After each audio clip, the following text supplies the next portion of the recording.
Welcome to Let's Talk Autism with Shannon and Nancy. I'm Shannon Penrod. And I'm Nancy Jackson. It's good to be here. It's fabulous to have you on here. On a Wednesday? I know. Where does the week go? I know. It's already Wednesday, but it's very exciting to have you here, and we've got a lot of exciting stuff going on today. Yes, we do. I have a grin plastered on my face.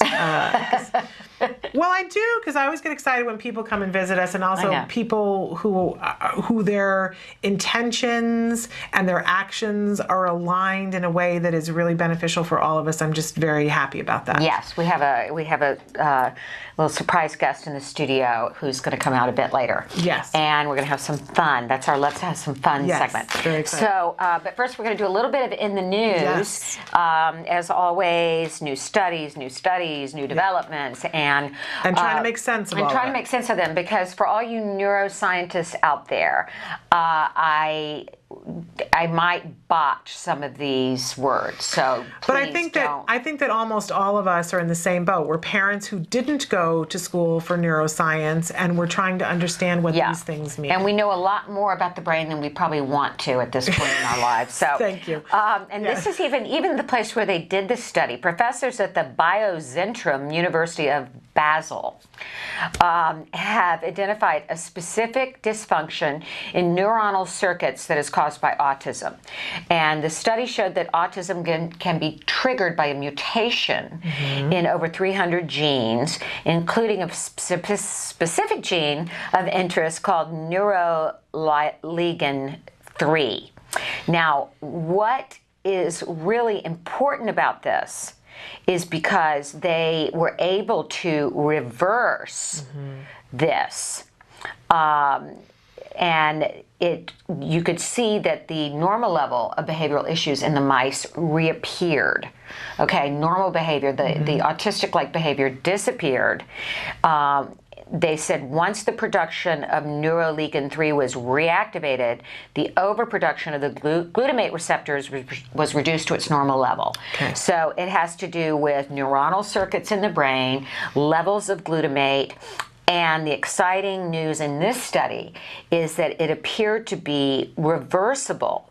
So it's saying that the major, it was in Science Daily, if you want to read more, for all you science nerds and geeks out there that love this stuff. And it said the findings are an important step in drug development for the treatment of autism, because apparently these substances can be reproduced, and possibly there is a drug that could be developed out of this that could reverse these symptoms. So that's pretty exciting. It is very exciting, and all a little bit over my head, but and looking at a very specific type of autism, maybe not applied to everyone. And as we know, phenotyping autism is a huge issue. We need to make that happen in the next couple of years, because I think we've all come to understand it's not just autism anymore; it's autisms.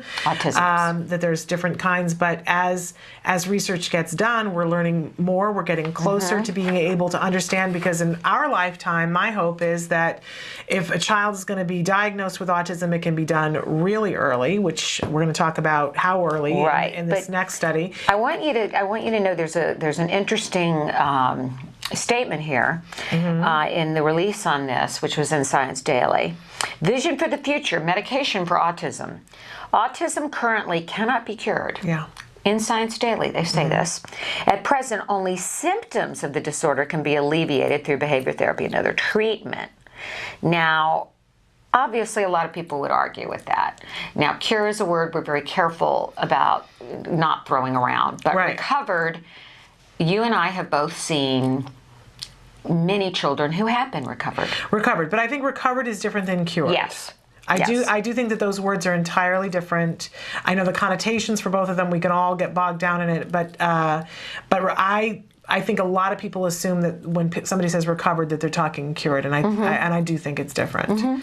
I always say that when you break a bone and the bone is broken and it heals, and you can use it, it's mended and it's healed and whatever, but you're still going to have twinges, and you're still going to have to make accommodations for it, and it's changed forever. It's changed forever, and that's how I look at recovery from autism. It's changed forever. But I think too often this phrase is thrown around. There is no cure. No. And I think too many many doctors use it. I think too many professionals use it. And I think it would be better for us to adopt a new language where we say, you know, autism, many children recover, and all children can be made better. We know that today. Yeah, we absolutely know that today. It's not a static situation. But I hope that someday you can take your child in, they can say, your child has type 32A autism, and here's the protocol for that we know exactly works, and you don't have to monkey around with anything else.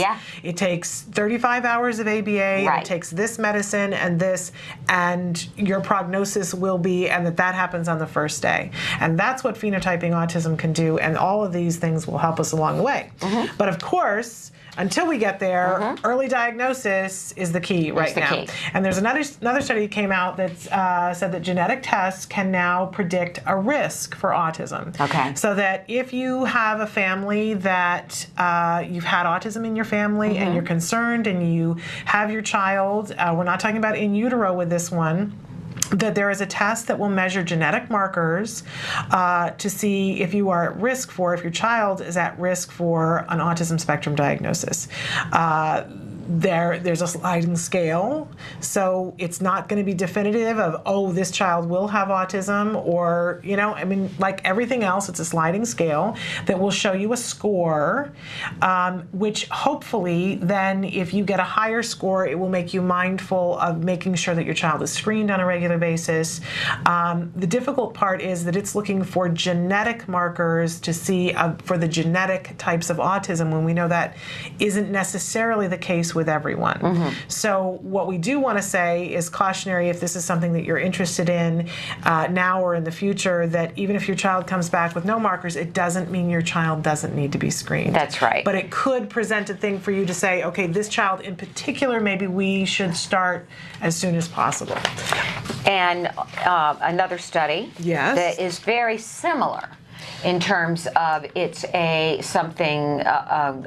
guess a warning that we should all be aware of, and that is autistic-like traits emerge early in high-risk siblings. What they're finding is this study from McMaster University, the study of infant siblings of children with ASD, researchers found autistic-like traits by the age of 12 months. The findings revealed that younger siblings of children with autism are at risk of experiencing difficulties in communication, cognitive skills, anxiety regulation. Even if they do not develop ASD, they're at risk of developing some of these. And that furthermore, the study revealed that these autism-like traits could be seen as early as 6 months. So the bottom line on this one is that it demonstrates the need to meticulously follow the developmental progress of children whose older siblings have ASD. Yeah, and I'm encouraged by the fact that they're seeing things as early as 6 months in some cases, because the earlier we can get in, I want to have, there's a couple of women in Riverside that I want to have on the show. We got to meet them briefly when we were at the ABAI conference, but they're in Riverside and they're working with children before they get a diagnosis who are deemed at risk with great results. Like there's a possibility. So siblings, they have older siblings? They have siblings and kids who, like these 6 month and 12 month, where they're showing just one little trait, like maybe not responding when their name is, they're not going to qualify for a diagnosis yet, but they get in and do therapy with them that early, and they're having a great success rate that their kids aren't actually needing a diagnosis. So maybe we can get there ahead of it. So do you parent, I think what we take away from this too is that for your parents out there who already have a child on the spectrum, and I know I talk to many parents who say it's such a great concern. If they have a child on the spectrum, they want another child, they're so nervous, they're so worried. Well, you do need to be a little more cautious. You do need to be watching these things, and you do need to be, if you see any signs, 6 months, take them in. Yeah, it's not, there's no time that's too early. That's right. No time that's too early. You got to be really proactive. The earlier the better. You're lucky. I always say, you know, we talk about early intervention, and for all of us, early means now. And if your child is 3 months old, that's now. If your child is 30, that's now. Now. Right.